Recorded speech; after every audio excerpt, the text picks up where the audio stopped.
Welcome, folks. Episode 653 of the Boxing Asylum Nuthouse coming your way. You can catch us on Sundays, 8 o'clock in the UK. That's the only thing that's consistent because here we are with the time change in the United States and it fucked me up. But we're still on at 8 o'clock in the UK. So we did that. For more of the fun, patreon.com/boxing asylum for the Boxing Nutters Messenger group and all the goodies that come with it. We're going to have an interview coming on today, I think, in about a half an hour. Hopefully, Des will be here then. And also, we got Justin here with us. Not a bunch to talk about. We got some previews to do.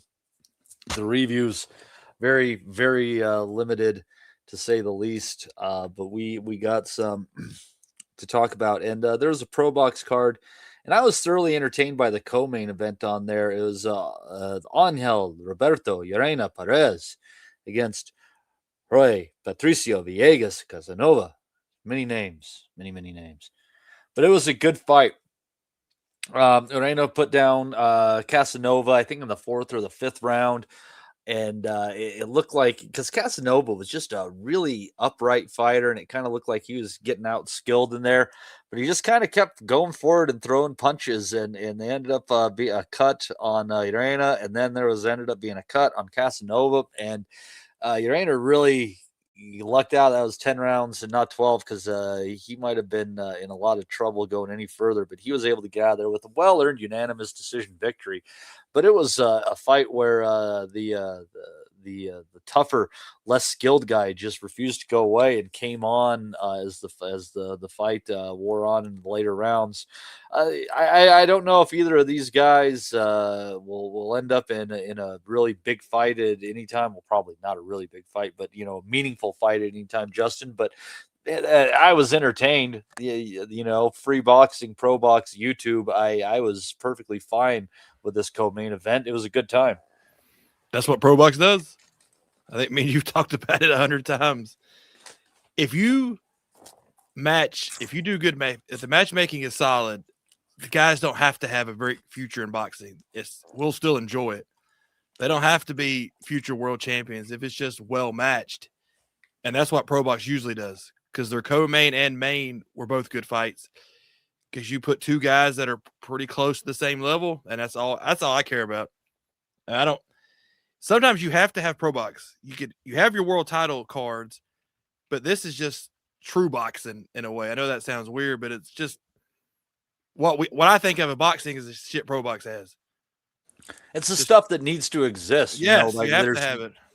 Like there's such a hole. I mean, we've been down this road a million times, but there's such a hole with Friday night fights and Showbox being gone. Something had to fill that void, and the DAZN model at this point in time doesn't seem to provide much room for guys trying to make a name. So they got to go somewhere. Probox is where it is. They traveled over to Mexico.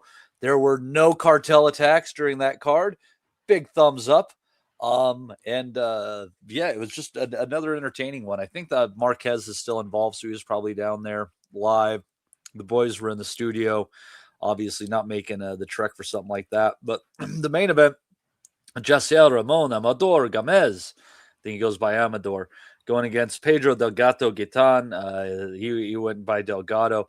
That fight was not as good, but I think Amador needed some rounds in there.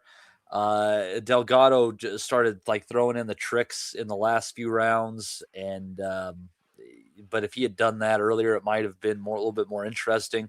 Amador going in as an undefeated puncher with a pure knockout record, and got busted up by Delgado there, going 10 rounds. I think this was a bantamweight fight, super flyweight. So it was a good fight between a 13-0 and one guy, 17-1 and one guy who won at least his last 6 in a row. So it was absolutely entertaining as far as, well, not compared to the other one, but again, couple of Mexican kids going in there winging it. I don't think that either one of these guys is going to be a world beater one day, Justin. Honestly, I'd probably have to say, I think out of all the two main fights on there, Reina probably has the highest ceiling out of anyone, but I could be wrong. What were your thoughts? What's funny, when I saw his record was 13 wins, 13 knockouts, but the one draw, that means he lost. He definitely probably lost that. When you have a guy like that with that many knockouts, then you in a prospect and you throw in the one draw, he probably lost that fight. But he was in versus the guy that just knew how to get around enough. Almost like a veteran. He was going to make him work, and that's what he needed. I mean, hell, you can't knock. Eventually, you're not going to be able to knock everybody out. Look at Sugar Nunez. We talked about him last week. You got to learn other ways. So it wasn't I guess you could say it was a good learning fight, which it was. The guy gave him different things to worry about, different angles. He was a kind of a veteran dude that was going to go rounds with him. So it worked out. That's what you need. That's what Probox is good for, because the reason Probox is good is we don't have to see all these prospect guys fighting on like big fight cards anymore. They should be on this stuff.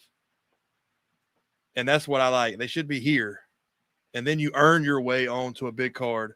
That's the way it used to be, is that you had to kind of fight your way onto that card. Not anymore, but that's the way it used to be.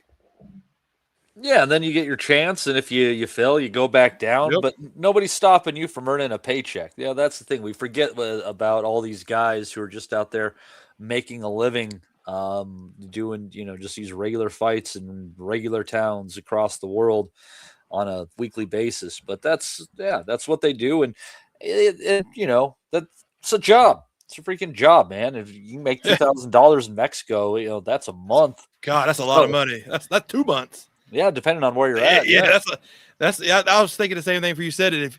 If you're a decent fighter, but you're never going to be a world champion, if you can make a career out of this, your family is going to have a good life, especially from these really poor countries, because 5, 10 grand, 4, I mean, that is life-changing money. Mm-hmm. That'll keep your family going for a year in some of these countries. That is like, people I don't think we understand that, how much money that actually is to. Oh, we will. Yeah. But like to other countries, how much that actually means. $500. So these guys, there's really are providing for their families, because this life-changing money. I guess that's when we talk about when a guy gets screwed in a decision, because if they don't get to fight for a world title, or they lose out on a world title, because they're set for life if they get that shot. Yeah, especially from these poor countries where you can move to Panama or anywhere like that, Nicaragua, with like 50 grand, and you're going to live like a king. Possibly, yeah. Well, it's kind of like some of these guys like disappear on you after they make money. I think back like in recent memory to Jeremias Ponce after he got done fighting Subriel Matias. You have to go check BoxRec to be sure, but I don't think we've heard a peep from that guy since then. And and that wouldn't have been a huge payday. Probably might have gotten him into low 6 figures. We ain't heard shit from that motherfucker since that fight, man. Maybe for other reasons besides boxing. Maybe there's maybe. I think he just made money and said fuck it. That happens. It's ultimately a choice. First world money in the third world is an amazing thing. Look, this is a different level of money, but look what happened to Andy Ruiz. Yeah, he got that big paycheck and he has completely fucked off. Yeah, well, he just got so fat. You know how much money that man would have made since then if he just took it 60% seriously.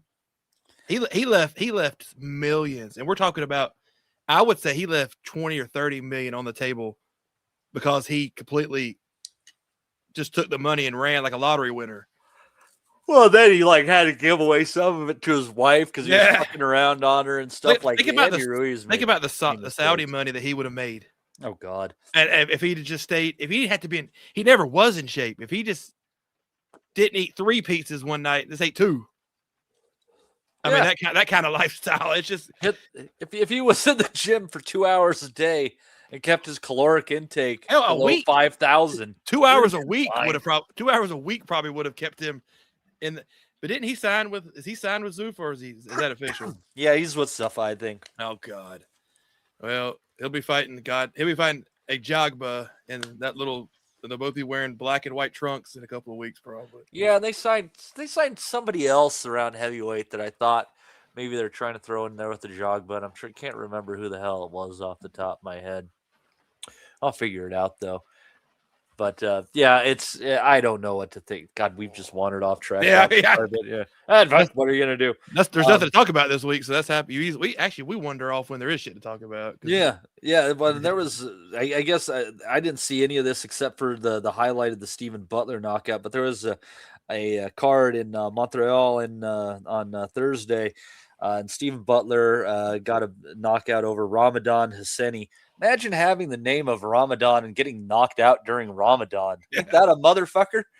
Jesus. He didn't plan that well. That didn't go well for him there. Yeah.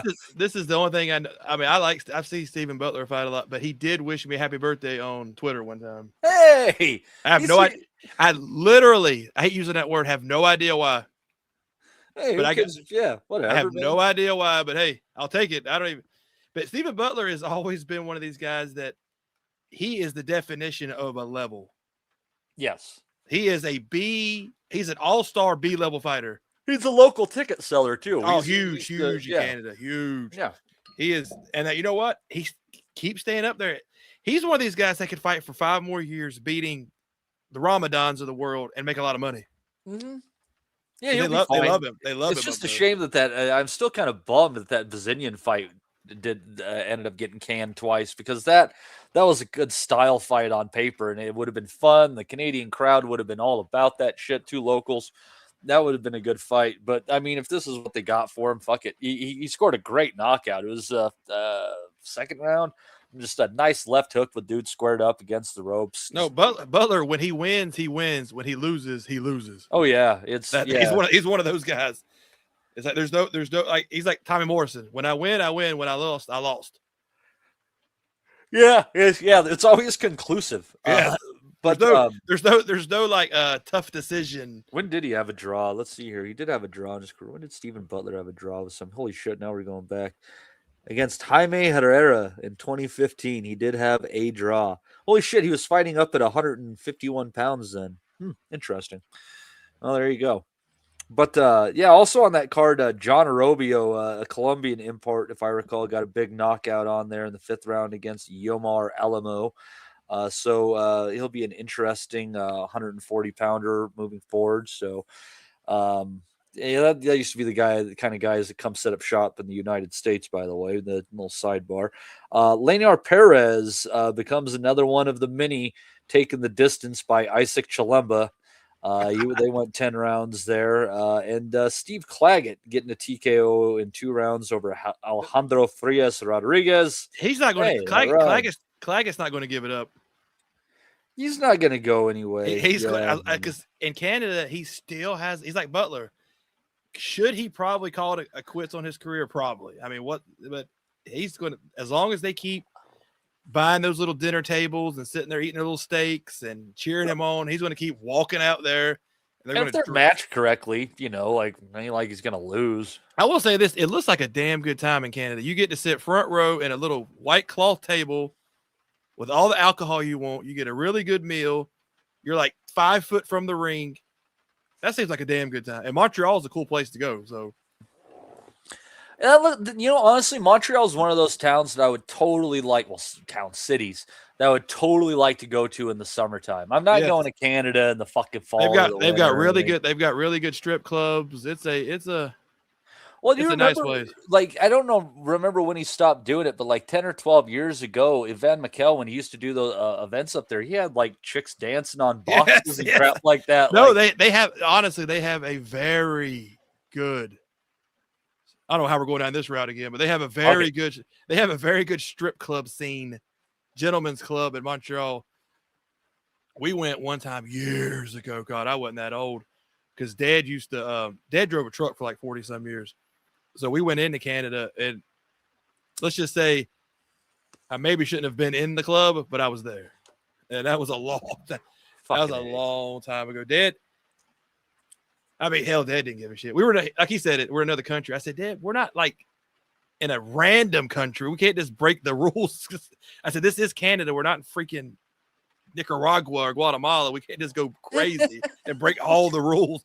I was like, we crossed the border and we're like 4 hours from the house. I said, we're not that freaking far from. What are they gonna do? Kick us out? No, this is another side story. But there was a guy. They used to do this Canada is very hard to get in and out of. People don't think it is, but it Yeah, is. they have some rough rules, like For a the truck country driver. singer. Yeah, well, like just Charlie Crockett, the country singer, he had like a few priors, like over a decade ago, and he had to cancel his Canadian tour. There's some shit they won't fuck around with. There was a truck driver, and this got around, that if you had porn in your truck and they found it, they would arrest you for that porn. That's fucking bullshit. And so a truck driver, I remember this. It was it was one of those trucker magazines. He got arrested because he had porn, and they were like, "Well, you're bringing in illegal, illicit material into this country." Yeah. Could you imagine? Hey, I gotta get bailed out because I brought some like Hustler magazine into Canada. Yeah, I don't know how we got off on this subject, but that's what happened. I told you, we could do a whole podcast of just crazy trucker stories and shit that I've had over the years. Here's another story. I'll tell this while I'm on the roll. Go for it. There was we were at a truck stop one time. I think I was like 14, and this actually happened. Nobody believes me, but Dad was there, so he's the one that could back me up. But there was a truck driver naked standing on the steps of his truck, and he was posing, and somebody was taking his photo. This was at a truck stop, and I said, "Dad, what's he doing?" Dad said, "Oh, he's probably taking his photos for one of them magazines." And I said, "What do you mean magazine?" Dad said, "Trust me, when you walk in, they're sitting right there. It was gay trucker classifieds. So you would take nude photos of yourself in your truck and all this shit. And then you would put it in that magazine and people would hit you up. And that's why, but he was taking them in the middle of the day. And I was 14 years old sitting there eating a Fifth Avenue candy bar, watching this whole thing go down. And that's what maybe the man I am today. I don't have a direct story for you, but here's a little sidebar story. In Oklahoma, there used to be this guy who would come on the CBs and he would get on there. And I don't know if he was actually hooking up with truckers or something, but he was a transvestite. And he'd get on the fucking trucker channel and he'd get on there and he'd say, "Got my nightgown on, got my pretty red panties on, I'm ready to go in a minute." And Dale Watson, this country singer, if you ever get a chance, listen, he wrote a song about it. It's called "Truckin' Queen." It's a great goddamn song. Yeah. But they're called lot lizards. They're not as big as they used to be. Lot lizards are usually women. Yeah. I asked, what would they call a lot man? He'd be like a lot. So I don't know what the fuck you'd call a lot lizard man. I don't know what they were. But I mean, we'd be sitting there and they would come to my door. I mean, like some rough looking women would come to me. And I'd be like 9 years old. And Dad'd be sitting there like doing his little books or whatever. And they would come up to my window and Dad'd be like, "We're good. Move on." Fuck you, Dad. I got $5. And they would be talking shit to me, and I'm 9 years old. What the hell am I going to do? I don't know what the hell was going on. I'm telling you, those are classic father-son bonding times. People don't get those kind of father and son bonding times that we got. No, it's the goddamn pussification of America has ruined those moments. They have. That's why America sucks, and we're not as tough as we used to be. Kids aren't seeing the real world like they used to, the hard stuff. I think it's all fucking sunshine and roses. No, it's fucking hookers and fucking getting arrested at the Canadian border. That's exactly what it is. But trying to think if there's anything else that happened this week I can discuss. I don't remember any boxing, unless there's a story or news stories or something. Well, you guys I think covered the Floyd and Pacquiao fucking shit. That's goofy. We've got the Aspinall guy leaving. I guess that's a story. But yeah, apparently that he's not going to be boxing though. Apparently, so what the hell's he going to do? I have no idea. I don't know if he's not boxing. What's he going to do? I'll tell you what. I think that this stuff between Turkey and Dana, DAZN, Paramount, all this overlap with people like basically having the same product, and I think it's going to get bad. Like I think that some people are going to think like they're getting the shaft, and that people aren't acting in good faith, which is essentially what the root of Warren's complaints are. That, and that he feels that they stole trade secrets from him on like how to run an event, which is going to be a much more difficult kind of thing to prove. But I don't know how they're trying to stack the deck with all of this stuff, but it's very strange. And it's going to end in a very odd fashion when it all comes down. And it might end the sport in the process. I'm not going to fucking lie to you people. Oh, boxing's like a cockroach. It's not going to kill it, but this is going to hurt it. Remember, I told you when all this started that it wasn't going to end well. The Saudi stuff, I knew it wasn't going to end well. It was going to cause issues, but we all knew that. Everybody that thought it was going to be a really good thing, they know it's not going to end up well. I don't know how bad it'll be, but it's not going to be a positive. We thought it was something different, but at the end of the day, if you really kind of look at it from 10,000 feet, what it was, Justin, is just the same as when PBC kicked off with the Showtime deal in Mayweather and the stuff they put out early. If you look at like the Better Bivol, the first card, it was stacked like a motherfucker. It is not that different than how stacked, say, it was Mayweather and Canelo with Matisse and Garcia on it, right? It's a scheme to get their foot in there, to come out big, and then take over through the back door. And I don't feel a bit sorry for Eddie Hearn and Frank Warren. You jumped into bed right head first into this because you wanted the money. Shut the hell up. You can't cry about it now. I told you, we all knew that this was come on.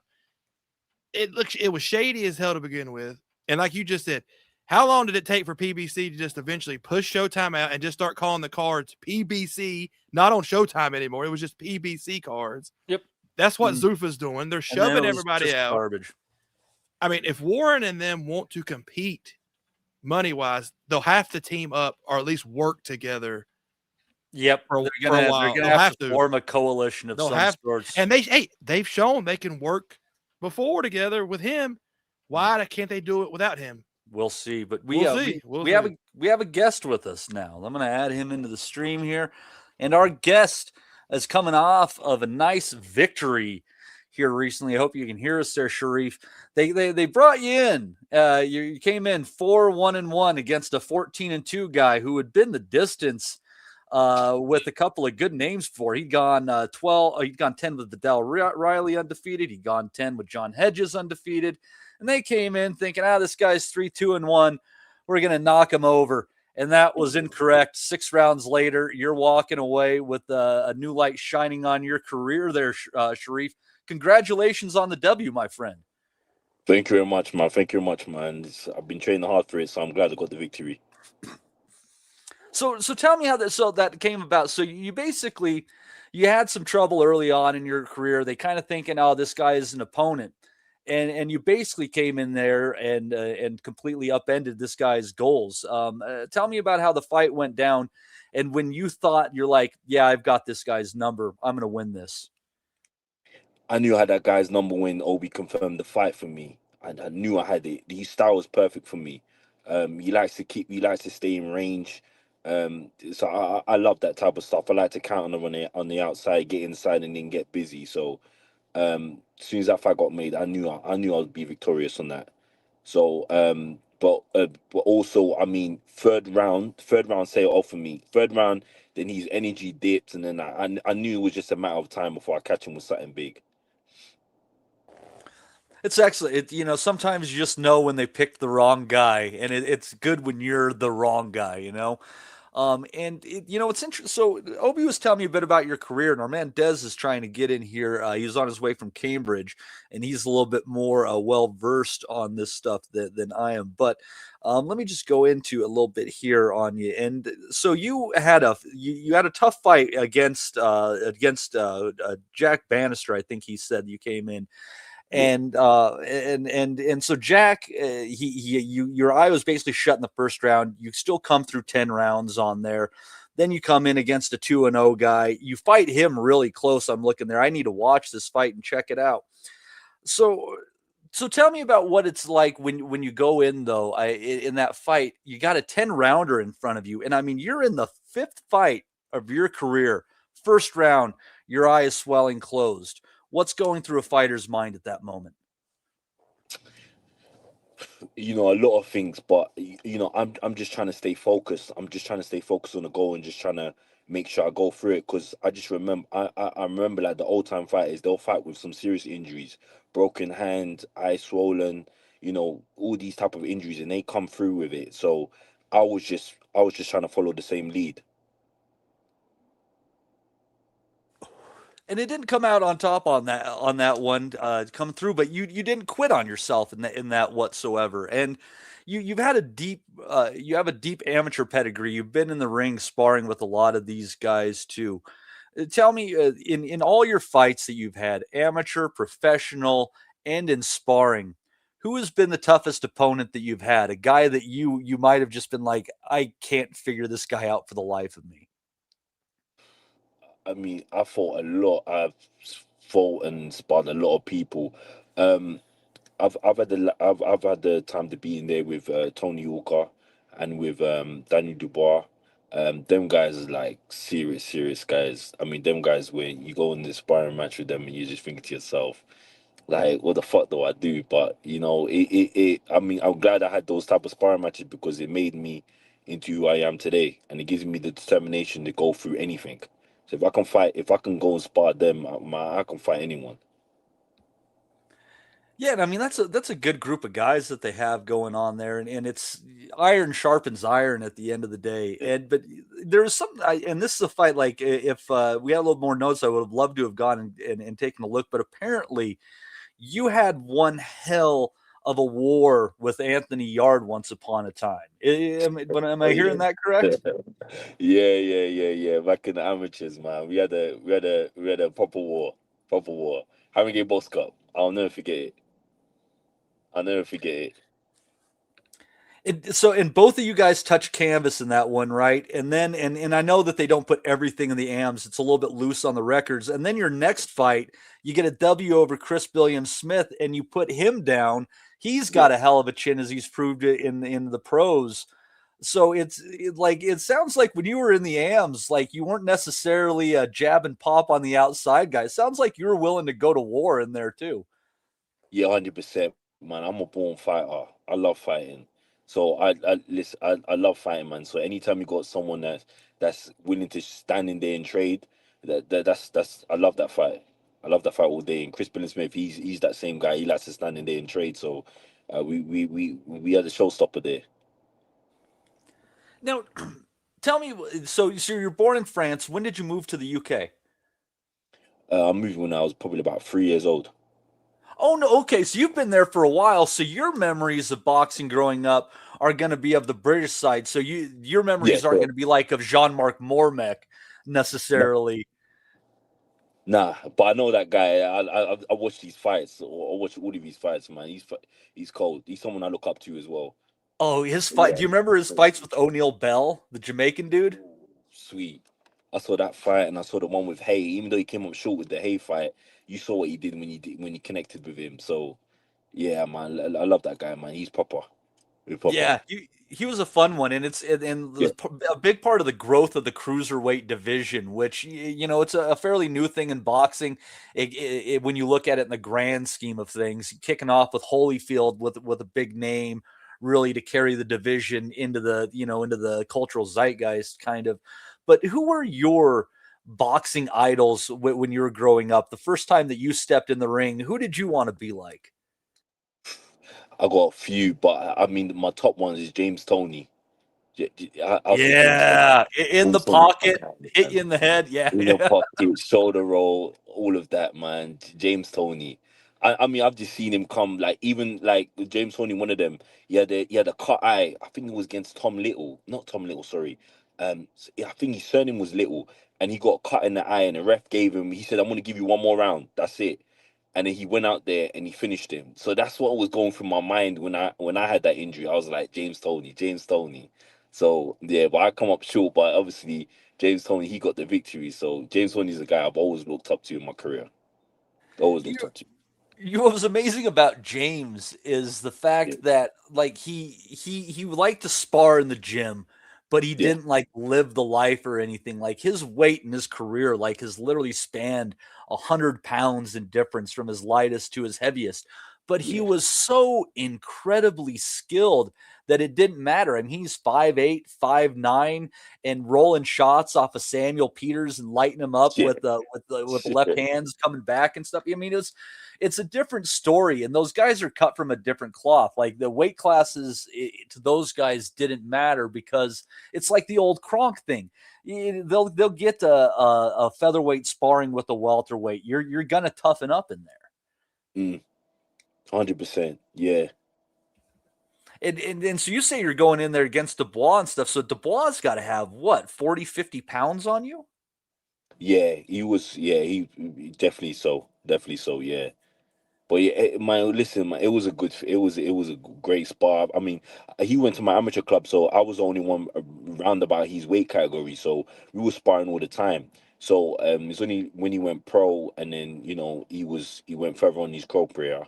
Then I sparred him in his pro career. And, he's going to be different from his amateur to his pro. So yeah, I mean, big difference, huge difference. But it just again, man, just strengthen my determination to be like, listen, if I can be in there with a world champion, I can be in there with anyone. Absolutely. And you're coming off a big win here. You're 30, but you're 35. So what if you're looking at it, clock's ticking. Yeah. What would your next 24 months look like if you could map it out a little bit? And I know it's dangerous to do that, trying to map out a plan in boxing, because it'll always bite you in the ass. But what would you like to see for the next 24 months, and what you think you can make happen? It's a conversation where I have to have with Obi, really, because with me, I just want to go straight worlds. But I mean, there's obviously has to be a pathway to get to it. It's something we have to talk about with Obi. But obviously, listen, I would want a British title fight, English title fight, then British title fight down the line. So that's how I would want it. That's how what I want to happen. And it's rough right now. Are you, so you were brought in as the opponent on this one, but I'm sure you've been on the side where you got to move your own tickets and things like that too. So it's got to be difficult necessarily sometimes to make these plans, because your finances in this sport are just never guaranteed. It's just it's such a grind from fight to fight. It's true. But I mean, with anything in life, there's always a grind. There's always some type of work you have to do. So it all comes with it. It all comes with it. But I mean, I've been blessed to have such a great team and great sponsors that they've helped me financially, and I've been able to concentrate on training and be able to make it, to this far, and and God's grace, far above that. So, I mean, thank God for my team and my sponsors. You are blessed, and just take a moment here, because Obi is the one who sets us up with these interviews. He's got his relationship with so many fighters, Don Charles, etc. But it's a sport, where there's just so many snakes and freaking gangsters out there, and it seems to me that Obi is one of a select few who actually has y'all's best intentions in mind, and he really seems to get up every morning and grind it out for you guys. Am I wrong in that assessment? No, you're definitely right. Definitely right. But, I mean, he's one in a million. He's one in a million. You don't really find people like him. I mean, Don Charles was the person that set me up with Obi, and ever since then, I mean, I've seen why Don Charles chose Obi, and that's why he mainly rolls with him. So I mean, I'm blessed. I mean, I just count it as I'm blessed. I mean, other people haven't been such fortunate enough to be with people that have their best interest. I mean, I've been blessed to have that. So yeah, man, shout out Obi, man, for that. Well, yeah, and, it's in this sport. Yeah, it's just you have a couple of tough losses early on, and so many of these managers and promoters, they'll just toss you out in the cold after Yeah, that. But they stuck with you. They say, "I know what you got, and we're not going to leave you behind." That's admirable. These are people with integrity. yeah, yeah, 100%. I mean, coming off that rough patch that I was going through, he still stayed with me, still stuck with me, still was matching me up with this one, and I'm thankful for it, man. He gave me a good shot. Still, I still have to thank Nathan for taking that fight, because I mean, listen, it put me in now put me in a better position in order to go for, to go for titles now. So, yeah, I just thank God for the position. It is, yeah. It's fantastic. It just goes to show you can't shut the door on it. There's all sorts of Yeah, guys out there who've lost their first fight. They were sub 500 the first handful of fights of their career, and they just put it together at some point in time. That you can't you really can't put a price on the value of the in ring experience, the sparring experience, and things of that nature. It all adds up. Um, yeah, but our man Justin is back there, and he wanted to ask you a question. Des hasn't been able to make his way in yet. I have no idea what traffic around there is like. got you. It's actually funny. You asked the question I was going to ask. Oh, I was because I was going to ask. I was wondering because you turned over, I guess, later in your life now. I mean, you turned over a Yeah. little bit later than most. And the question I always ask is, realistically, what were you thinking when you turned over? Were you thinking, oh, world champion, or were you thinking, I want to start small and maybe a world championship, or were you thinking, I'm turning over because I can be a world champion? And I know a lot of fighters always say world champion. I was just wondering if you had like a certain goals you had to hit, Mm. and that would have made you turn it over like worth it. I guess is the best question I could ask. Yeah, I mean, first off, I wanted to be. I'm on the journey to be British champion. So when I Okay. turned over, I was just like, British. I got British title on my sides. So yeah. So if that answers your question, that it was British It title. does. That's what Yeah, I wanted to know because yeah, everybody says world champion, but I'm always like, whereas like I'm sure everybody has that one level, and then if it happens, then I can start looking to maybe I can reach the higher level. That's what I always wanted. I appreciate it, man. No worries, man. No worries. now, now, Sharif, you're coming off this big W. Optimistically, how quickly would you like to get back in the ring? Are you looking at trying to be back in like 90 days or something like that? Optimistically. No, straight away. I mean, I only did 6 rounds, and so I'm good to go. I'm good to go. I mean, thank God I didn't take no injuries or anything like that. I'm fresh. I'm ready to go, man. I can have a fight next week. I don't mind. So that's fantastic. I mean, if they give you the opportunities too, that's where it's at. Now, it's Yeah. so now just as a fan, let me ask you this, Mm. just a side question. What are some a fight or a couple of fights that are coming up here soon that you personally are looking forward to, just as a fan? Oh, that doesn't involve me, yeah. Yeah, The one I'm looking at right now, Opetaia versus Glanton. I think that's a tasty fight right there. Um, who else? There was a couple. Benavides versus what's his name? Ramirez. Yeah. Zerdo. That's gonna be a fight. That's gonna be a fight. And who else? Uh, probably Now, right now. That's all I can think of. let me Yeah, ask you, probably Benavides just and Zerdo. in all honesty, do you how interested are in Chisora versus Wilder? It's both of those guys are past their prime, haven't looked stellar. Del Boy's still getting W's while not looking stellar. Wilder, not so much. Do you have any interest in that one, or is that kind of just a little bit of a bummer seeing those guys get it on so late? Yeah. Do yeah, because the thing is, I mean, Chisora always he talks a good talk and he always performs. There's always some type of circus with him. Yes. There's gonna be excitement. There's gonna be interest. So I'll still watch it. But to say like it was number one on my list, no. Yeah, Yeah, it's slightly interesting, and you're right because Chisora he's a showman, and he never yeah, wants to let down the crowd. I've never yeah, seen him phone it in. Like you get older, you get slower, you look how you look, but he always tries, and you got to give him yeah. that. But I'll tell you, Glanton and Opetaia tonight, that one's interesting, and there's a couple of reasons why on that one, and we're gonna break down that fight a little more later, and that's the fact that Glanton at his best has a pretty decent late round motor, and Opetaia, if he's when you get him, past 8, it's looked a little touch and glow, but I mean Bradis in front of him, different story. but also he's trying. He thinks because he got that Zuffa belt going, and he's got his IBF belt going, and he's was talking that he's going to try to hold to the IBF's 10-pound rehydration limit, which at a cruiserweight is not much at all.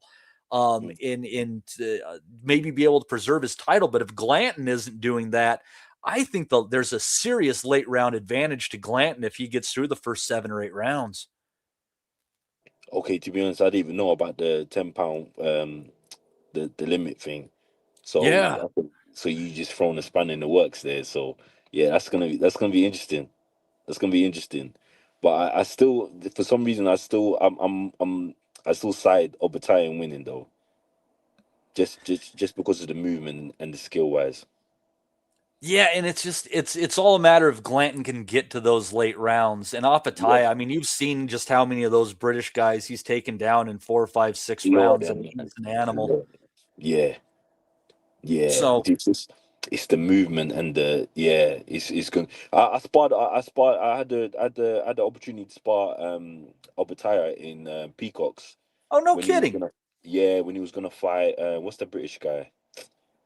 He's gonna fight that British guy. What was his name? Was it Jordan Thompson or No, Elizoro? it was just after Elizoro. What was his name? That's gonna kill me. Massey. I think it was Jack Massey. Yeah, Jack Massey. Jack Massey. Yeah. So I was able to spy him, and then like when you're in the ring with him, like it's a whole lot different than from when you see him on TV. He's very unpredictable. So skill wise, it's gonna be a tough ask for Glanton to overcome that. How would you compare his power to Dubois? Oh no, it's not. No. You can't compare it. You can't compare it. The bar hits a lot more harder. I think not. I think Opetaia he's more sharp and he's more accurate. Opetaia is more sharp and he's accurate. He's sharp. But with Daniel, there's a little bit of a telegraph to him. But then when it lands. So yeah. Oh yeah, that shot he ended AJ with. I mean, that was just a dirty right. That was nasty. Yeah, man, that he dropped the hammer on him, man. The hammer. Yeah, it's just Daniel, and it's different in terms of power. It's different, but he's just much more sharp and more accurate. Yeah, 100%. I'm looking forward to that one. It's been a little bit slow, so that's a good fight. But so anyhow, I don't want to hold too much of your time. But so if you have any last words for the fans out there, and for where they can follow you to make sure they know when your next fight's kicking off. Okay, yeah. So my Instagram Sharif_Boxstar. That's where I'll be putting most of my my fight updates and stuff like that.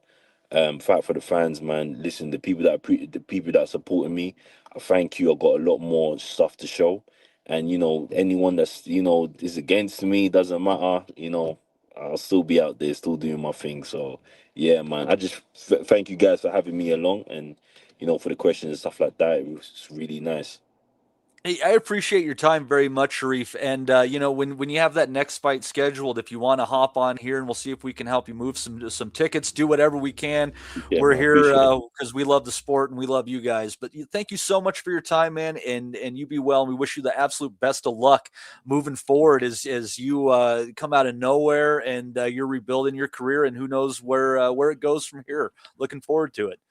Thank you very much, man. Thank you very much, guys, man. You see a lot of me soon, 100%.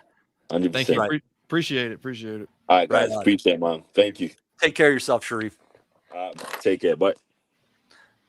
No, that was a fun one there. I love when the guys get on here that have experience sparring so many of the guys we've seen for years, and they can give us like little insights on certain things. I always thought that was cool.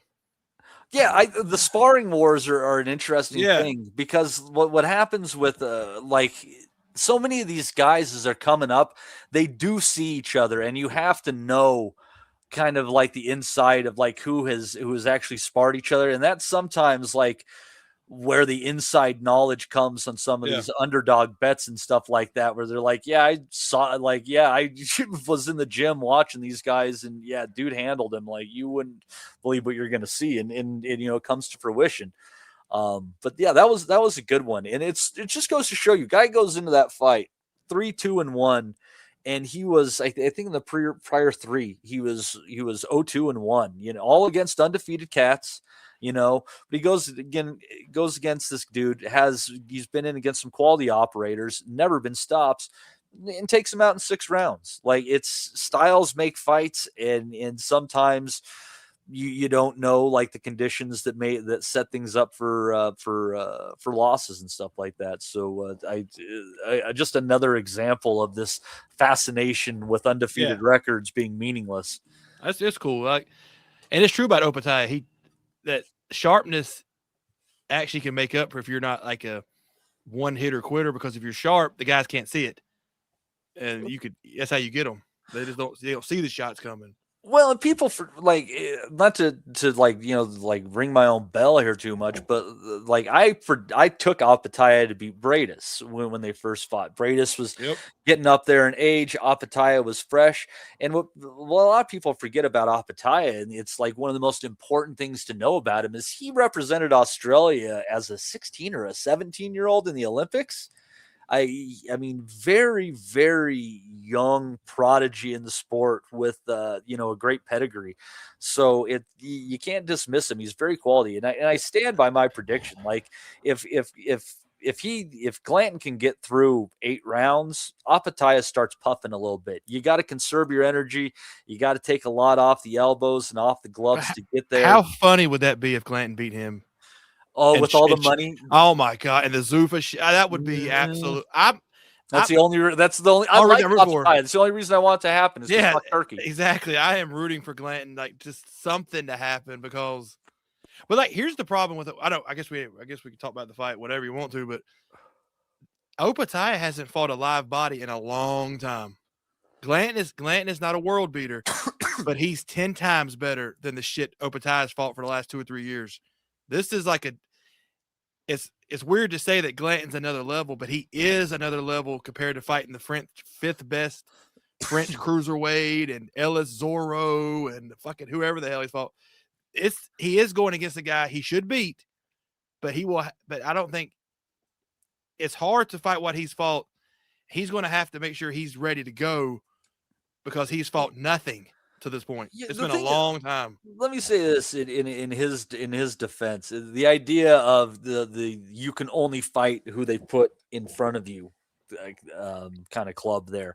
And if you go back to from the first Bradis fight and go forward, he's fought Maris Bradis twice, Jack Massey, and then 1, 2, 3, 4, 5 guys who, take it or leave it for whatever they are, who were undefeated. He's taken in 8 fights. He has taken 5 guys. Well, I'm going to leave records. Well, I'm going to leave them. You said take it or leave it. I'll leave it, because those guys had no business being undefeated. Those were all fake records, and they were all padded, and they should have never been in versus him. Just because that's to say, this actually, you just said just because you got a loss doesn't mean anything. Just because you're undefeated doesn't mean anything either. Yeah. And so I'm telling you, Glanton he's not a world beater. We know what Glanton is. He's a workhorse. He's going to be in shape. He's going to put his head down, and he's going to make you work. Opetaia hasn't had to work in a long time. And I really think that Glanton's mistake against CBS was putting in too much too early. Yep. And it made it so he couldn't, do a late round rally, when he's always been strong in the late rounds, in my opinion. He knocked down David Light in the last round, if I recall. And CBS has shown he's got a tank. That that he's going to go. He's going to go. You're right. He should have paced himself, because we know that Smith is going to be there too. You're not going to wear him out, because that's how he fights. I think he was banking on the same thing that we had thought going into the fight, and that was that the Ramirez fight had to take something out of CBS. I mean, he took a fucking pasting for 12 rounds. Well, 11, he won the first round, and then it was really bad from then on. He's a man, though. That CBS guy is a freaking man. I mean, I'd like to see his training regimen. People need to be on how he trains. Because that guy he'll take hellacious shots, and he just keeps staying in there. And I think that's the wrong guy for Glanton, come to find out. He has to have the guy that can't be on his level of fitness to have that advantage. And that just didn't work out for him. Now, Opetaia, we don't know. what he's going to be like. We don't know how he's going to. We don't know. That's why this fight actually is more interesting than it looks on paper. Honestly. Yeah, I kind of think.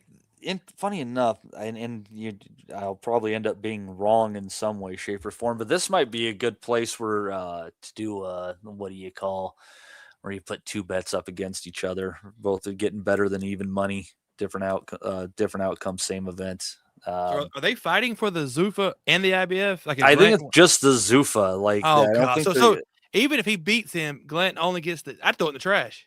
He doesn't even get the. He's not even signed with Zuffa. So say he wins, he is actually only fighting for the Zuffa. He doesn't get to win the IBF. That's they better give me extra money. I'd be like, y'all got to pay me something extra fee that I don't even get to. That if I knock him out in the third round, I have to take home this ugly ass belt, and I don't even get the IBF belt. So Opetaia has like a backup. Oh, well, I'm still the IBF champ. That is some rigged bullshit. That if he doesn't get to win the IBF, we're talking about corruption, shady shit. That is finessing the system. Like every fighter should do that. Well, I'm the WBC champion, but I'm going to fight for the Johnson & Johnson baby powder title. So if you beat me, you get that. I think they're going to. I think he's part of it is he's getting stripped. He has to get stripped. IBF doesn't have balls if they don't tell Opetaia, go to hell. That you're not even fighting for our title now.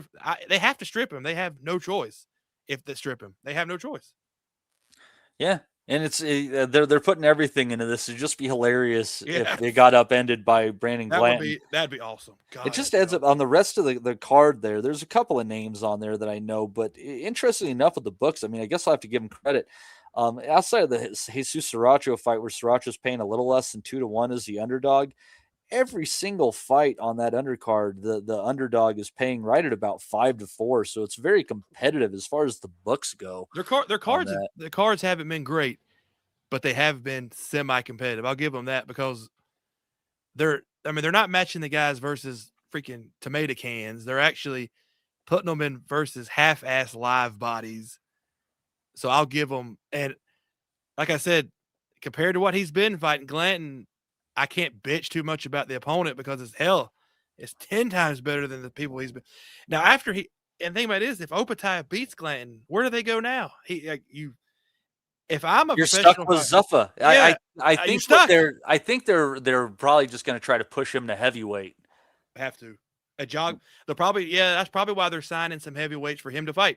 Yep, that's my. You're right. That if he beats Glanton, he might as well move up. There's nothing left to prove anymore at cruiserweight. I mean, he's got what, 8 titles, maybe like some crazy title defenses. The division is not the deepest. What are they going to do? Bring over Badu Jack or Mikalainen? I mean, it's like and if I'm Mikalainen and Jack, they better pay me a shit ton of money to fight for a fake title. Well, yeah, you're giving up your fucking belt to do it. Yeah, not Jack. He doesn't have a belt anymore. Yeah. But Mikalainen, what they're not gonna. So if I'm Mikalainen, I'm like, well, his belt's not on the line. Mine's not going to be on the line either. If I got to fight for that Zuffa shit, I'm not putting mine on the line. And then his WBA or whichever he holds is going to be like, hold on, you're not fighting for that shit. You're our champion. I think you said earlier, this is going to get really muddy really quick. And it's already getting that way. It's already turned into quicksand of, is Zuffa paying that much more that you're willing just to throw your title away to fight for theirs? We don't know how much. I don't know how much they would pay somebody to come over and fight Opetaia. It's all crazy ass shit. This is going to get weird, I think. Yeah, it could get weird. Let's see right around, but I'm kind of looking at some of these bets going on here, and there's some serious fucking value to be found here. If I think you can get either fighter to win the fight in rounds 7 through 12 at just a little bit less than 3-2. And I kind of like that as just an all-encompassing bet. Opetaia alone to win 7 through 12 is just a little bit, you're getting a little bit better value than 3-2 on that one. But I'll tell you what, if there's anything that I'm like, that's a cheeky fiver, as our British friends would so like to say, Glanton to win in rounds 7 through 12 at nearly 30-1. You might as well put $5 for. I mean, it's just $5. Yeah, you might as well because hell, if that's like winning a lottery ticket. Yeah, it's $5. Yeah, might as well. It's 28 to 1, really, but like, I mean, that's you get $140 off of fucking $5. Yeah. Just hell, if you put 50 cents, you would still win something back half-ass. So you get like $14. Yeah. Yeah, I mean that's $14 will buy. Hell, it won't buy much nowadays, but you could get like I think that could still get you a double quarter pounder with cheese meal. Close. Hell, Brit, I don't know if they got Subways over in England or not, but we went to a Subway the other day, which sucks. But the guy I was working with wanted to go there, and he rang up. He got the sub and a drink, and the woman said that'll be $22.05. He almost had a heart attack. He's like, that's a 12-inch sub. It was the Italian meat sub. Did he get extra meat on it? No, it was $22. What in the fucking fuck? He almost walked out. He's like, "This is like $22." That's where the world's going, though. Honestly, that's fucking dopey as shit. I don't know. Even anyway, yeah, more shit to be upset about the fucking world. Stupid fucking bastards. Let's see here. What else do we got here? There, Oh, we can preview this card here. And interestingly, the underdog in the main event kind of surprised me a little bit. Going to be Anaheim, California. Got Gabriela Fundora, who has just been knocking out bitches left and right as she's become a champion. She's going in against Viviana Ruiz Corredor. And then we're going to have Oscar Collazo in there against Jesus Haro with both of Collazo's strawweight belts on the line. Those are both very, very wide odds. And this one, though, let me ask you, Justin, if I was to tell you that Arnold Barboza Jr. and Kenneth Sims Jr. are fighting in a battle of the Hunyas, who would you make a favorite? Or would it be a 50-50 fight? Close to 50-50, but I would lean Barboza. Barboza is paying slight favorite. Barboza's paying a little bit less than 2-1 as an underdog. I think it was. He is the underdog. That actually is a under the radar, decent level fight. Yeah, I agree. That's a good, like, Collazo should just pound his guy. We're Collazo fans on here. I really think Fundora is going to go down because Vivian El Rojo Ruiz, whatever her name was, I really been watching her a lot lately. Yeah, you sure have. I'm sure. And I think it's a good style. I think it's a good style matchup for her to come in there and throw her jab. She's got a really nice jab, but Collazo, we like him. He's a good little dude. He gets after it, and I definitely think that's 50-50 Sims. That could go either way. Barboza he's nothing special, but he has shown that there's more to him, but he's still not special. I don't think Kenneth Sims is anything to write home about either. So it's a good, like, I think that's almost like a loser. You lose, you go home type thing.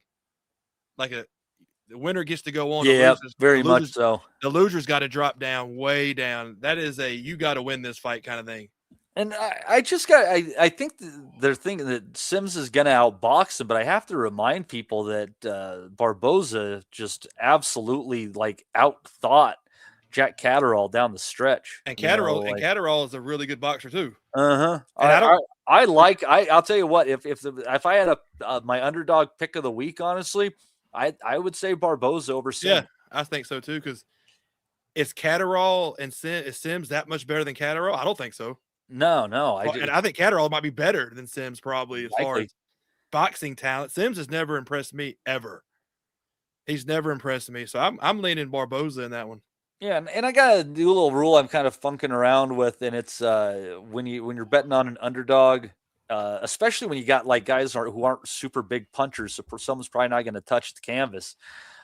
You'd put, like if you're thinking the underdog, put 80% of what you want to put down on the underdog, and then put 20% down on the draw, because this is one of those that could easily go to a draw. I think it's more in Barboza's backyard, so that might help him over the line with the judges, but.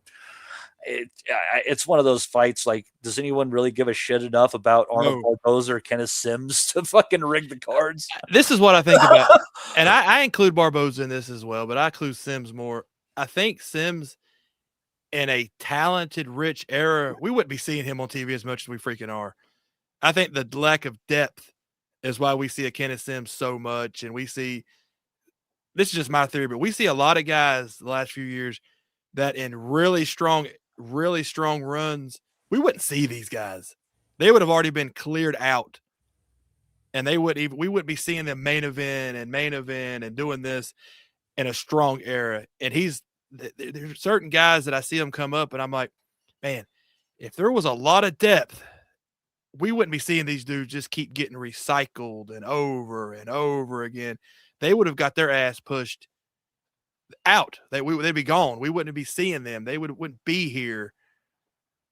And maybe that's just my theory. And I believe in that. I believe that lack of depth at times allows some guys to be headlining that we shouldn't. They're not talented enough, and we shouldn't be seeing them as much as we do.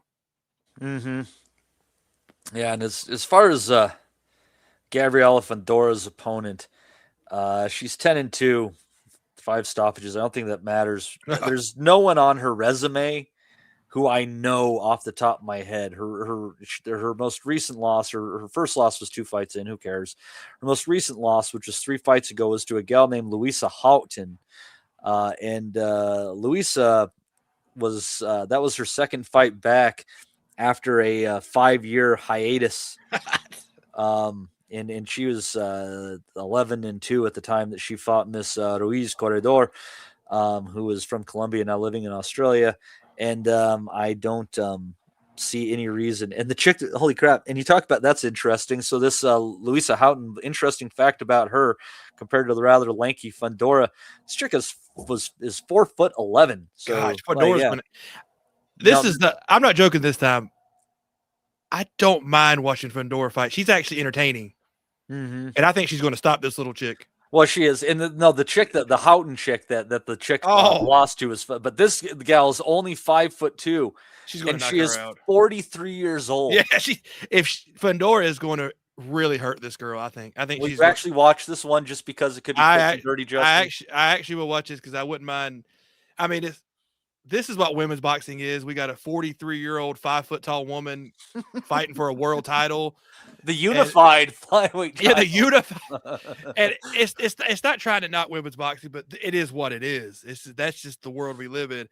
Fundora better beat the living. It sounds bad, but she better beat the hell out of this woman. Yeah, I mean, she needs to. She's on a. Was she the co-main event or she's there?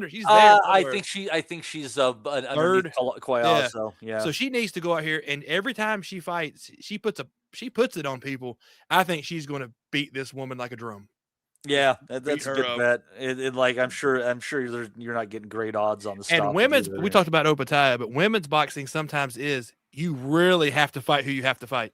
Yeah, because there's just nobody else. Like if you do, everybody makes fun of the champions, but there's nobody else. They have to fight like 5-5 or 7-6 because that's just it. I would look at Sandy Ryan. Look at her record. She's not that great, but she's going to keep getting chances because who the hell else is going to do it? That's a very fair point. And it sounds bad, but I believe one day women's boxing will have depth. But my God, that's going to be what? I'll be 75 years old. And they might even outlaw boxing by the time I'm 80 or some shit. Probably. I'm just saying, women's boxing has become a really slow burn as far as depth. And I think it's going to take more Olympic cycles. It's going to take more, all that China, they got to get more Olympic cycles going through. They've got to get more things done. And if it does get better, Carissa Shields will look like a novice. That's what women's boxing wants. They want years from now that, well, look at our other champions. Well, they couldn't hold a candle to these future champions. That's where it needs to get to. But that's years from now before that happens. Mm-hmm. I'm still hoping it occurs. But we got a decent card going from Dublin, though. I'm going to see how far I feel like going down here. I'll tell you what I think is stupid. I will say this as far as some of the undercard stuff. Some of the shit I don't give a crap about, and some of the opponents might change. God knows. But we got Thomas Carty on there. Don't really care about he's coming back after that loss. But Gary Cully in a 6-rounder, that's stupid. Shit to get off the pot, dude. Yeah, you shouldn't be coming back with the pedigree he has and the fight. He shouldn't be fighting freaking 6-rounders. And Thomas, the party cardi. Well, I don't really care about that much either. But you're right, Cully. This is a weird. When does the levels that he has gotten to? Which, I mean, of course, he's not like he hadn't won world titles, but I'm saying he's been headlining main events. You don't come back in a friggin' 6-rounder unless you're in prison or something, or you had to, or you're 85 years old like Oliver McCall, and you've got this is a joke. This is like you just said, you summed it up. You're not going anywhere with your career now. It sounds like they're just trying to move some tickets with him or something. That's all that. Like we all knew he was going to get exposed. He's too upright, chin straight up in the fucking air. And he got destroyed. That's what happens. I mean, it's like Fundora's that's already happened to him, and it probably happened again. That you can't stand like a totem pole. Eventually, you're going to get cut. And Cully, a 6-rounder is stupid. Like you said, he'll probably move some tickets though for that 6-rounder because he does have a pretty big following still, I imagine. So that was like, hell, we need to make some money off of this. Where's Cully at? Does he want to come on here? Yeah, get him in here. That's what it sounds like. Listen, get his ass. You want to fight a 6-rounder versus some 8-12 Nicaraguan? Come on, we'll get you. Get your pink trunks ready. Get in the ring. That's it. Ryan Garner's going to be on there. I still got that as TBA, which is weird. I mean, he's a guy with 18-0. Liam Walsh 9-0-2 going in against. I'll probably get this one wrong. His first name is spelled Eoghan. Egan Lavin.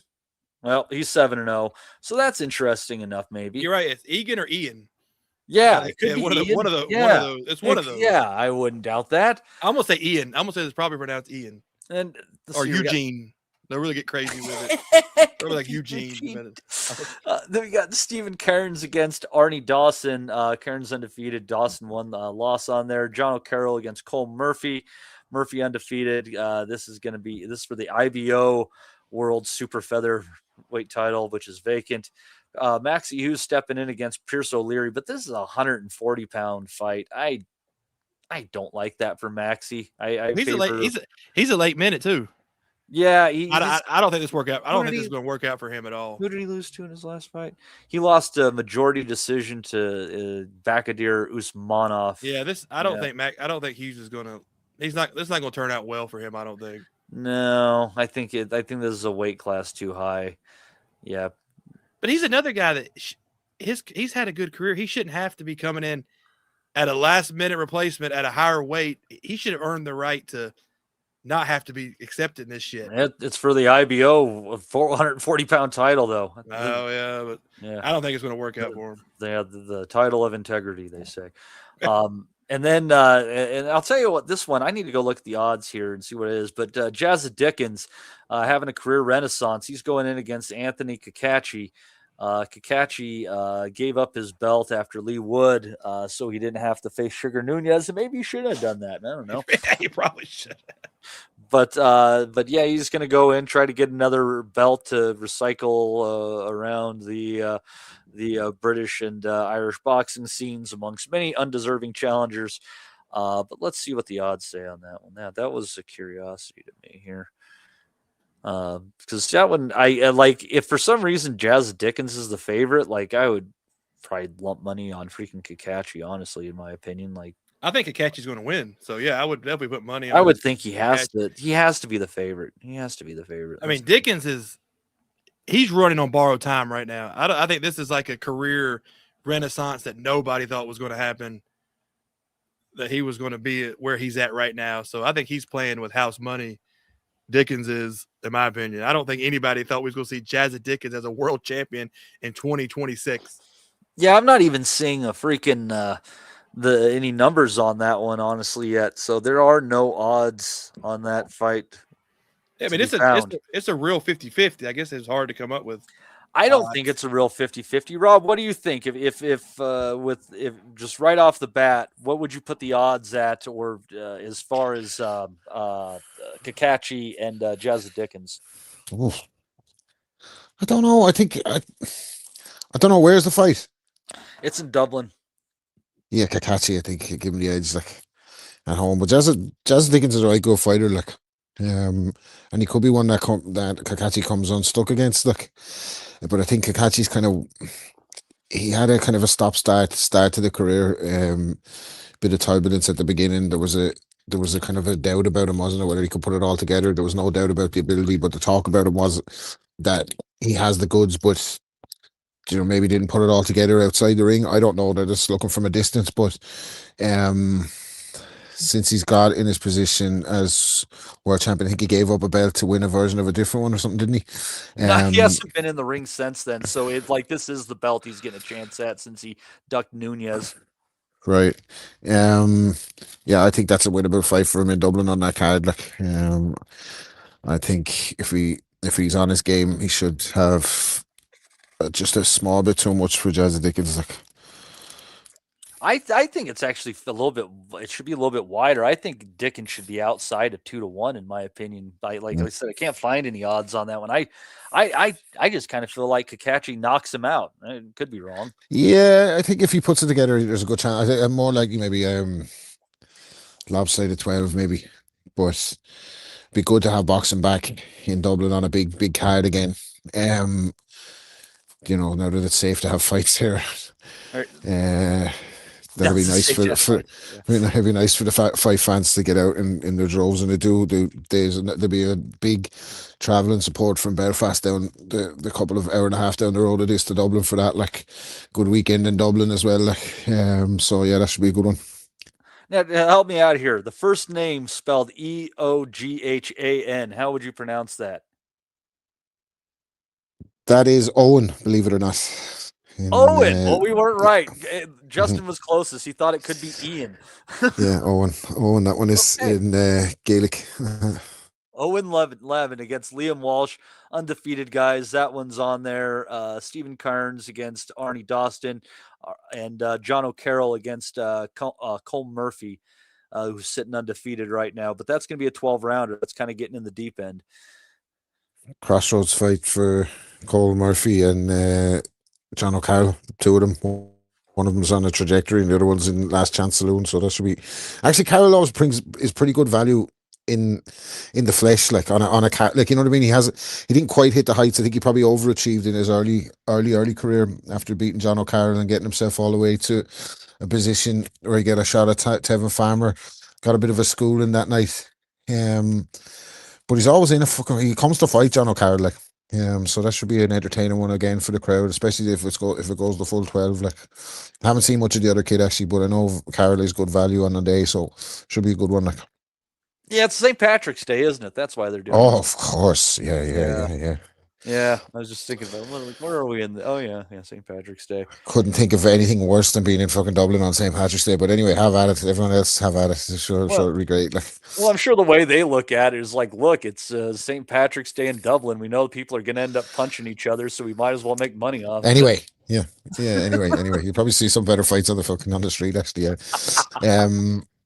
It's not what it used to be. It's not. It's commercialized these days. Back in the days, you used to see some right punch ups in the pubs back in the day when, because Patrick's Day was one of the other days as well that the builders were off. So the builders used to go out and then they'd be all drinking all day on the bank holiday. There's a lot of good horse race events and that. So yeah, generally it starts early in the morning, doesn't it? 11 o'clock job. So if you get down by the afternoon or evening time, you used to see the best. You could skip the undercard and go straight to the main events.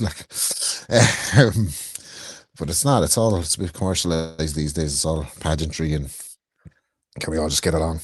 Well, and here in the United States, it's just a bunch of people drinking fucking beer with green food dye in it while listening to Flogging Molly. Yeah, I don't know which sounds worse now. Maybe I could take my chance in Dublin. But I guess the only other thing, Rob, because there wasn't much to watch. Any thoughts on Jai Opetaia and Brandon Glanton tonight? Paramount Plus. Exciting. I think that's a very, very winnable fight for Jai Opetaia. For somehow, it looks almost like anybody who signs for Zuffa gets a fucking signing on fight, not a signing on fee. You get a sign on fight of an opponent you can knock over. Brandon Glanton, he's lost anytime he's got up the levels. He's win over Brown or something, doesn't he? Yeah, his last fight out, yeah. Which is, I don't know what, Brown's a bit of an enigma himself, so I don't even know if that's a good win. I would say Opetaia blows him away. Say he blows him away, takes him out.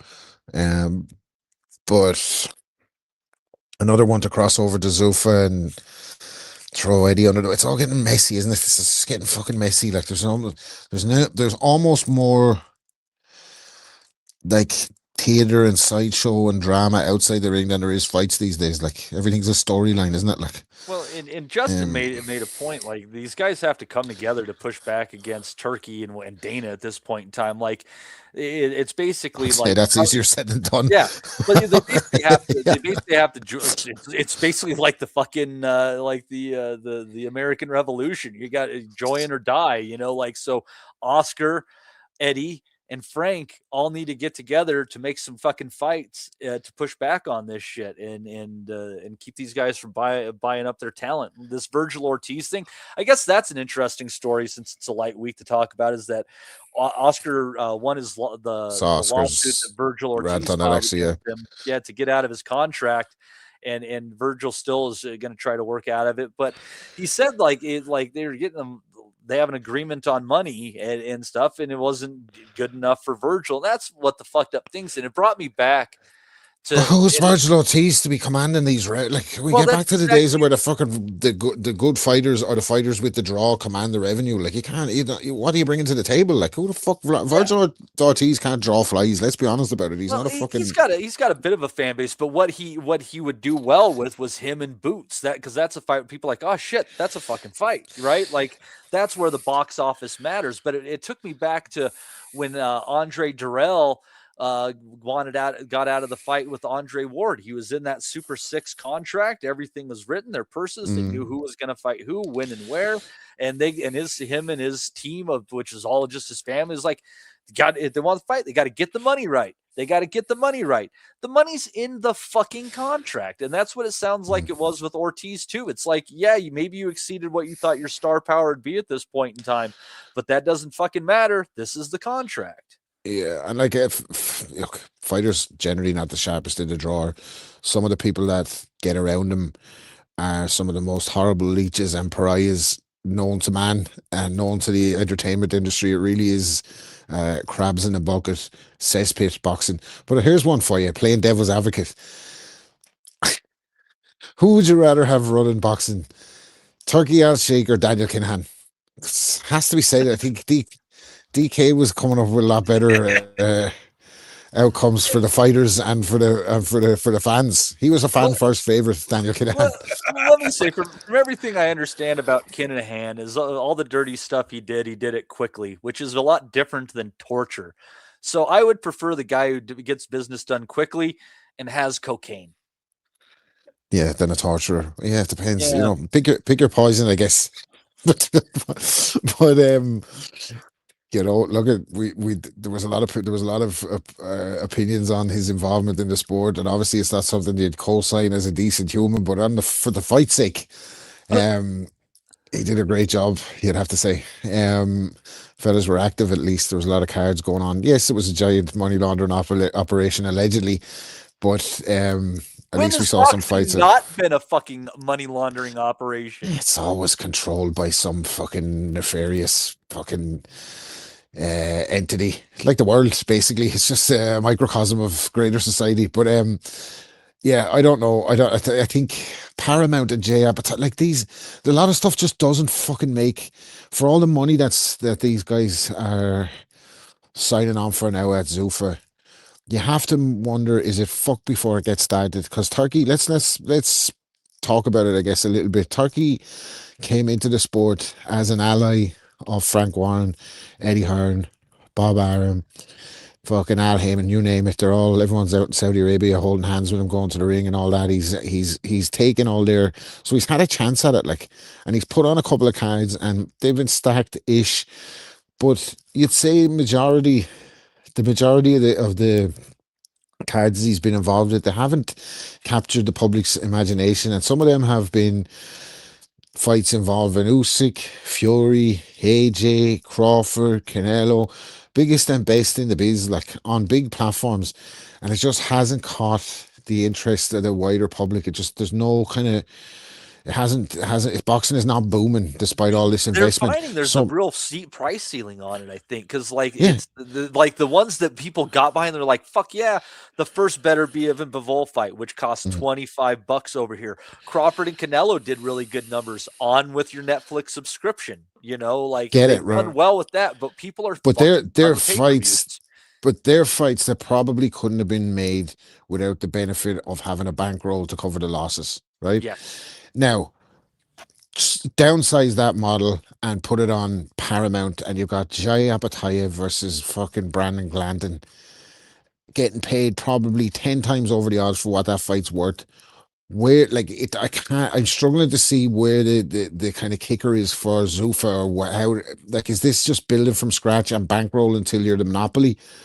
That's what it looks like, and I think people will get bored with that along the way. Like, I give a fuck how much money the fighters are getting paid. Who the fuck wants to see that? Like, I think they believe in their eye for talent, and I don't think they have it. I think and basically, like, kind of touch on some of what you're talking about with, you know, Turkey and when he got in here. Like, part of what Warren's claims are, like, in his legal stuff, and it's a very difficult case to prove, kind of, because like how much of it is trade secret. But that's basically what his claim is that Turkey got in on all this stuff, made these arrangements with these people just to learn the business and see how they operated more than anything else. So when you look at it like that, it kind of, it makes it all a little bit dirtier, and you can kind of see where they haven't coming from, but those involvements haven't shown me that they've picked up some kind of blueprint for success to build this into some kind of. I think that's why they turned to Dana. Yeah, but then I think that's frying pan into the fire. I think that's like a kind of that's the kind of a decision that somebody who doesn't know what the fuck they're doing would do, like, because it's a dream, isn't it? Like a boxing UFC promotion. A UFC style boxing promotion, basically, like, where the best fight the best, one belt, blah blah blah. That's all well and good, like, until you need fighters to fill those spots. I don't see it. Like, I can't see this vision at all. Well, PBC tried it because they were going to have, like, just the PBC belt, and that didn't work either. Because you can't do that. Boxing is a different animal. It's just a different animal. So, like, if they'd have wanted to do that, in theory, you would have thought that instead of bankrolling all these fighters, go fucking try and buy the orgs out. Like, you know, name your price for the WBC, the WBA, and the IBF, and let me amalgamate them. Like, you all keep your positions as ranking bodies and fucking, do you know what I mean? But people wouldn't be willing to. I don't know what the solution is, but I don't think this is it. And I couldn't give a fuck about Jai Opetaia fighting Brandon Glanton, being honest with you. Especially on Paramount, like, what does that do? What does that do for anyone? Like, in America, there's so much fucking sport on the TV. So many kind of. There's so much going on, like, so much content creation, so much. How do you sell that fight in America? Well, how you sell that fight to me watching it, and just let me. I'll make my case for you. Like, the thought that they, and I like, you know, that I like Opetaia a lot. I've been fucking riding that. He's a good fighter, yeah. Coming in against Bradis, but what would be hilarious to me, much like the when Raleigh beat Ryan Garcia, is if someone just upsets the apple cart. They invest all of this goddamn money, and it just goes poo on them for a name that carries far less value than Raleigh Romero. For, you know, take with that statement what it's worth. And here's a few points to think on here on how this might get screwy. And we touched on this earlier, and we're kind of coming back to a conversation we started before we had our interview guest on. But so the IBF title is not going to be on the line, but Opetaia was, like, really trying to make it happen. So it sounded like he was going to try to abide by the 10-pound IBF rehydration clause, in great hopes that he'll still be able to keep that belt too. But Glanton isn't going to do any such thing. He's doing this Zuffa thing. So, and when you're 200 pounds, that's a way different rehydration clause than when you get lower. You saw 40 pounds south, what it did to Eubank at the wrong time. So that's a big deal there. And also, Opetaia has been taking out these dudes, like, very early in most of these fights, 6 rounds or less. One of those dudes went 8 rounds. I'm trying to think, maybe it was Alizoro might have gone 8 with him, but I mean, other than Bradis, no one has gone there. And when he got into the 9th round against Bradis, he was huffing. And if you consider that, he might have abided by that 10-pound weight thing regardless. And also that he made a statement about a month and a half ago, and I didn't mention this, that he would like to see men's boxing potentially move to 2-minute rounds as well. The late rounds could be interesting. If it's not Opetaia in 8 or less, this fight becomes very interesting. And Glanton has, like, he's got a good beard, if anything. And I still would argue that CBS is the only guy who has beaten him. I thought he beat David Light, and I thought he beat the Russian cat too. Yeah, maybe so. Look, he could fiddle him around and make it difficult, but 2-minute rounds, I don't. What's the benefit of that? I guess that the rounds are more action packed. I think Opetaia is conceding the fact that he has a shit engine. That's what I think that statement shows. Maybe so. Yeah. So Zuffa are looking to bring in 2-minute rounds, right? Is that what you're getting at? Well, that's what Opetaia wants him to do. I don't think they are. I think they're going to scoff at that. I couldn't see that.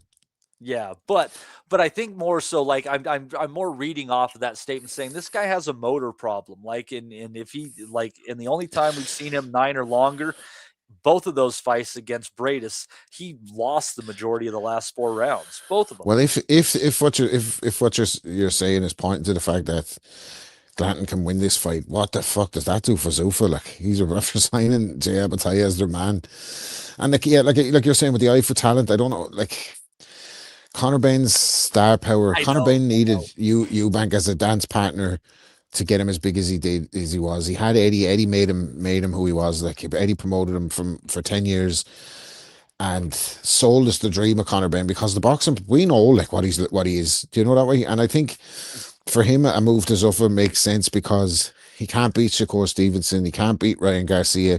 He can't beat I would say he can't beat a lot of the 140 to 154 guys anyway. So if they're going to bring him over there, make up a title, and he's the Zuffa world champion for 20 million a fight, great. But I think even when he comes up against a mediocre opposition, he's going to be found out spectacularly. Like, so where do all these investments go? Say Conor Ben loses, like, I wouldn't rule out Prograis beating Conor Ben. I know Prograis shot, like, but I wouldn't rule it out. Like, 150 catch weight, I don't know. If we fiddle him around, he's not great as he goes down the stretch either. Like, he's not great off the jab. He hasn't got great defense. He doesn't do anything really brilliant. He looked like he could punch, but we all know what the fuck where that came from. I remember Jojo Diaz fucking put down and hurt Prograis in that their last fight. That's like, I know what I kind of maybe out on a limb here, like, I'm kind of, but just for example's sake, I wouldn't even, if that on paper, like, would you really make Prograis a rank outsider against Conor Ben? I don't know, like, not on paper, and nothing would make me happier than see Rougarou fucking end Conor Ben and the $15 million that fucking they sunk into him at Zuffa. Like, that would be one of those things that I take great joy in. Like, he looked terrible in the first Eubank fight. He looked not great in the second Eubank fight, except Eubank was just completely emaciated, like, and gone. That was the only thing and he still couldn't, like, definitively stop him, or I don't know. Like, he looked like a plotter in the couple of fights that he had in between Eubank. It looked like he couldn't smash eggs with a hammer. So I don't know. Like, obviously he's stacked in his favor to beat Prograis, but say like the next opponent up from a Prograis, you'd automatically fancy them to figure out Conor Ben, wouldn't you? Like, I think his ultimate ceiling is someone like Mario Barrios on the right night. I think Barrios would have beaten him. He had Barrios' name in his mouth. They had him lined up. Mm-hmm. Like, there's big fights for Conor Ben that he could make, but he loses all of them, I think. Anyways, what does it matter? I think if he wanted Barrios, he would have had Barrios by now. It's kind of one of those things. That's a fair point. If he Barrios 6 foot nearly, like, would have fucking doesn't go away, would have fucking stood on him. I don't think he'd have knocked him out. I think Barrios would have been right there for him. Like, Barrios is a lazy signing by Zuffa. It's just a lazy signing. They don't have to put a lot of effort into him. They're just trying to work off of the Eubank shit. Like you said, it's just a lazy ass sign. They don't have an eye for talent. It's just Opetaia was a lazy signing. Hey, we could get him. He's already kind of self-made. We don't have to really do anything. Ben's already kind of, Eddie Hearn already made him. We don't have to do anything. those are two lazy signings. Eye for talent, that's bullshit. They don't have an eye for shit. They just I have think- they're just eight guys. Opetaia at heavyweight. That's the thing. Like that's what they're ultimately eyeing at the end of the day is Jai at heavyweight, and he'll knock over Andy Ruiz or fucking whoever. 2027 main event: Andy Ruiz versus Opetaia. That'll probably happen. Jesus. They'll probably give him a Jogba first, and then he'll fight. And then Andy, I don't know who the hell Andy Ruiz would. I don't know what fuck Andy Ruiz is. And then Eddie's going to sign Tom Aspinall, hasn't he? So they're talking about Tom Aspinall is going to fight AJ. Like, what's going on? I thought that Aspinall wasn't going in a boxing ring though. I thought they said that he was still staying in MMA. How They does were, that but work? the rumors were flying today that AJ is lined up. Like, Oh Jesus! So maybe Burns Eddie not Hearn. signing fucking Aspinall No, to manage his no. MMA career. Come No, on. Like. That's what I was saying. It's like what so Eddie Hearn's going to try to like fight Dana White by starting his own matchroom UFC type shit. No, he's going to box, and there's no doubt about that. They're going to start him. I mean, I don't think they're going to throw him in versus Joshua, but I say they might give him a knockover just so people could like have him somebody he can look really good versus a knockout, and then throw him in versus. Yeah, you don't sign him just to manage. Yeah, you're not managing shit. I'm far from Eddie to be petty, but he could get Aspinall easy because Aspinall's been frozen out by waiting by Jones. The UFC fans kind of turned on him because he got an eye poke that time, accused him of jacking it. And he wasn't getting paid as much as boxers were. He could have one boxing fight and cash out basically. Like, so why wouldn't he? Like, no, you're right. That was Eddie Hearn. That was a extremely petty move by Eddie Hearn because good for Ed. Hey, I mean, if you're going to take my guy, I'll go try to grab one of yours. That's like kid playground shit, but it happened. I had a joke there, but I think it's a bit too close. I'll leave Eddie's personal life out of it. I was going to make an analogy there, but I said I better not. Like, I'm in good form today. Like, Dave Allen versus Aspinall. you could have the fucking the Rangers fans versus the Celtic fans on Zuffa hooligan pay per view. It would sell. I know what I'd rather watch. It's a funky time for boxing right now. Like I was thinking of like the schedule, like it does get better. There's a few decent fights in there, but like we got where are they, dude? Yeah, we got a little bit of time here, so we can kind of, and I'll just use ESPN's because these are some of the bigger dates, and I know I'm missing some under the radar fights in here. Next Sunday. Yeah, I know you're all about this one there, Rob. Knockout CP Freshmart and Shokichi Owada going in there for Freshmart's junior flyweight title, right up your alley. Nonito Donaire is on that fucking card too, right? Fighting Rico. Of course he is. Anthony Olasquega is defending his title against Jukiya Ayumura over 12 rounds. I like Olasquega. He's a good fighter. I actually kind of think I would take him against Kenshiro in a rematch. The Mick Conlon card is coming up that Friday after there with him against Kevin Walsh, Kieran Malloy on there. Let's see here. The next day, I like this one from Orlando. They're finally making this fight happen. Carlos Adames and Austin Ammo Williams. I've been looking forward to that one. I think that's a good fight. Then they're going to have Terramona on there. Terramona. Let's see here. The week after that is Fundora and Keith Thurman. Frank Sanchez and Richard Torres Jr. on there. That's a decent undercard fight. Yoenle Hernandez, Terrell Gaucher, not so much. That same day, Moses Satoma, and Jermaine Franklin are going to be doing their thing, 10 rounds or less. Willie Hutchinson and Ezra Taylor, that's not a bad fight. Liam Davis and Zach Miller, that's not a bad fight. That's not Shaquille Thompson and Brad Pauls. That's not a bad card on there. That one from Manchester on the 28th. I'll give him some credit on that one. Then we have Deontay Wilder and Derek Chisora, Vidal Riley against Mateus Masternak on there. Denzel Bentley against Endry Saavedra for the vacant WBO interim middleweight title. That same day in Cardiff, Lauren Price is going in there against Stephanie Pinheiro. Be Still My Heart.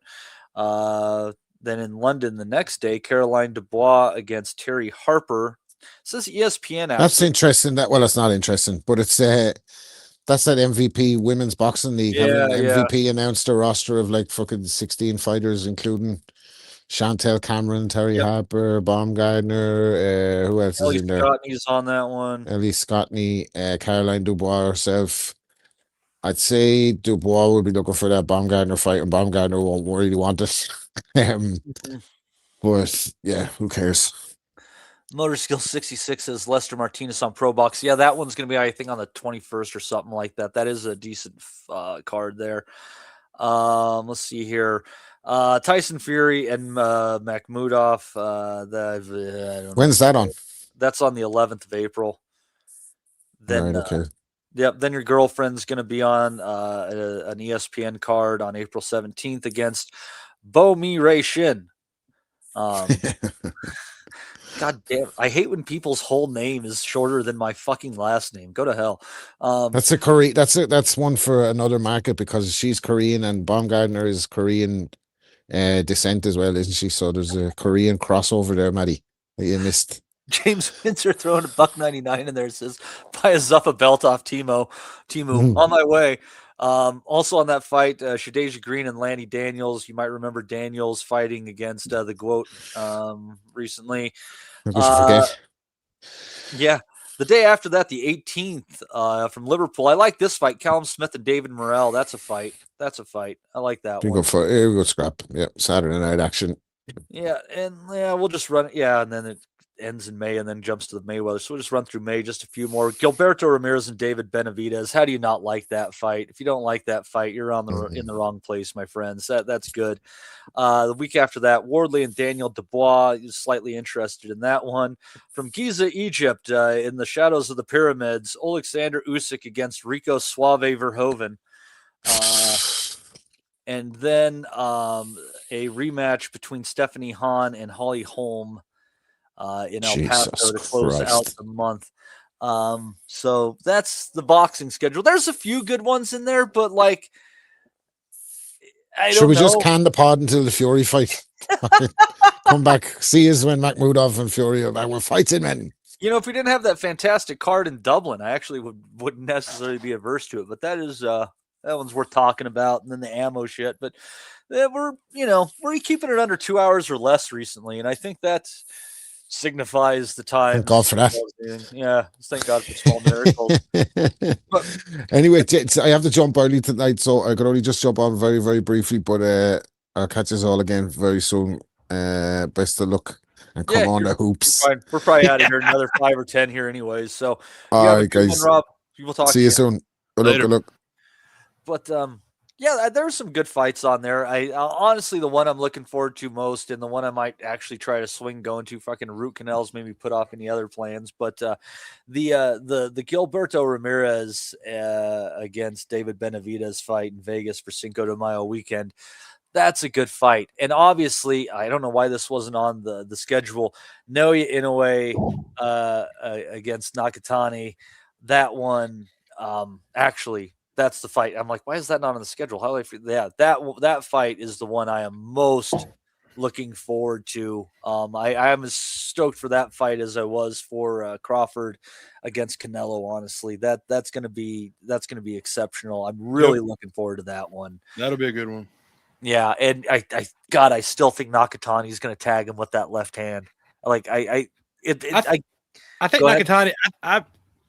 If I had to bet, I would say Nakatani is going to knock Inoue down. Whether he wins is a different story. Whether he wins or not, he's going to knock Inoue down, which is not a bold statement because Inoue has went down. I think he's going to knock him down, but I think Inoue is going to stop him. It could be one of those fights where both guys hit the canvas. Yeah. But the one thing I wouldn't do is read a whole lot into this fight from Nakatani's last fight, because that dude he was fighting was just so much more natural at the weight and much more physical.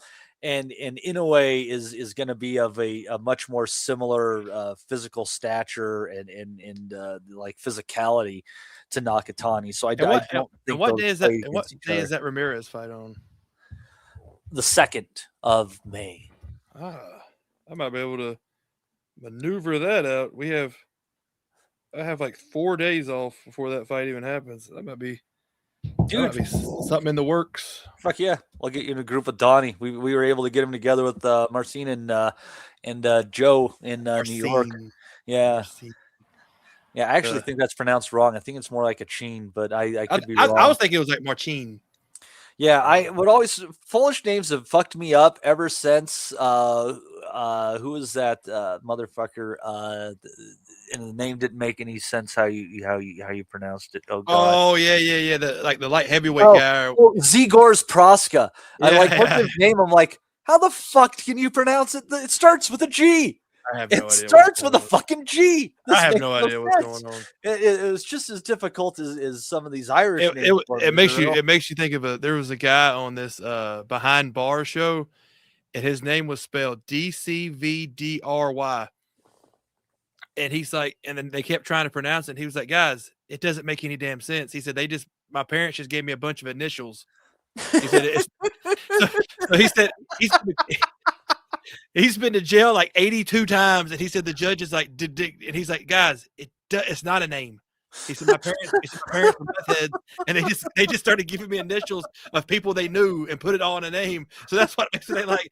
That's what some of these names are like. They're not. Maybe they're not supposed to be pronounced like his name. It's not supposed to make any sense. It's just a name. It's just initials. That's what I was thinking every time. Is like that was funny as hell. He was like, I have no name. He's like, that was maybe that's where we're at now. It's not supposed to make any sense. Holy shit. Yeah, that's what I'm thinking. I don't think we can end on a higher note than that. No. So for all those people out there with names that we cannot pronounce, this episode is dedicated to you. I'd like to thank a second here, I'm fucking laughing my ass off here. Gotta get together. I'd like to thank Rob for jumping on here as he was able to.